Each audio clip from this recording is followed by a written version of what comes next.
Alright, so hey everyone, today I want to take a look at the dead zones for Mulaka. So starting with that, we have the camera dead zone. Uses a kind of an interesting tall lemon shape. So horizontally, you have to move about 25% to start seeing movement occur. But as you move more vertically, you have to move up to about 40% for seeing movement. There's quite a bit of restricted diagonal movement around the vertical axis, so you can make very large bobbing motions like this, or point at very obvious angles like this, and see only perfectly horizontal movement occur. You have to break out into these green regions to start seeing diagonal movement occur.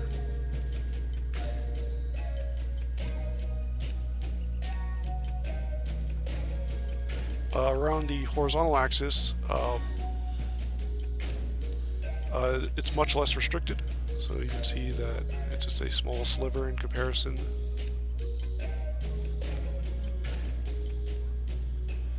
There is an interesting quirk. Of course, it applies the same when looking down, but when you move your stick far enough or farther enough, the camera spins out.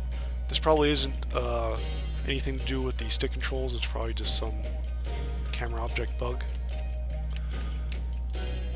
Now, these stick controls or these camera controls really aren't ideal. They're fine for very broad adjustments, but unfortunately, this is also shared with the spear aiming, as you can see here, dead zone, and then vertical movement only appears possible with the same breaking out of this blue region. This makes adjustments with the spear feel very clunky. Once you're on target, you stay locked on. It's a very hard lock aim assist, but getting onto target is a bit rough with this implementation. For movement, we have just short of a 35%, mostly circular dead zone, but it does kind of meet in points in the corner. Or maybe you could think of this as a very bloated square dead zone shape.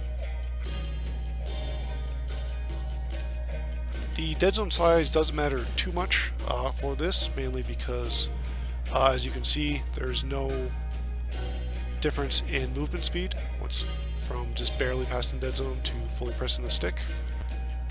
So there's really no reason not to peg the stick fully. There is quite a bit of restricted diagonal movement around the axes.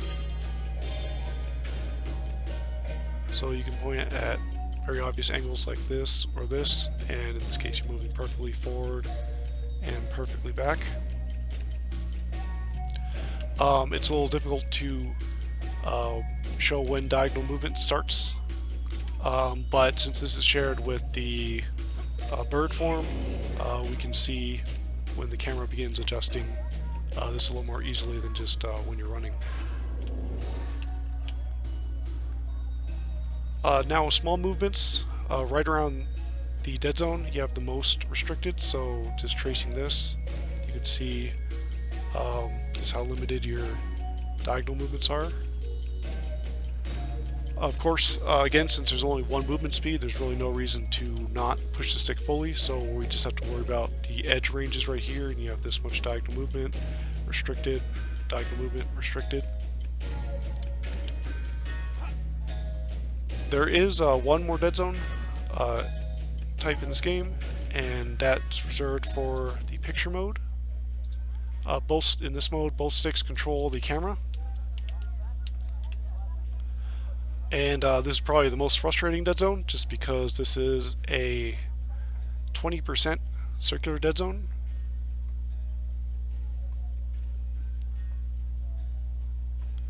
And you have full diagonal movement.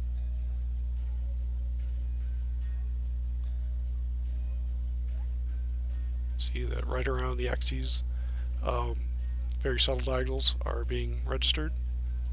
And there's that same little camera quirk occurring here as well.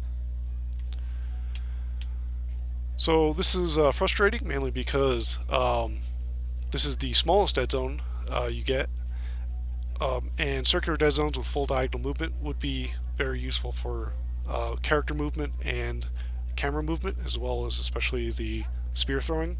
So it's interesting that it was chosen just for the picture mode and not for the general controls.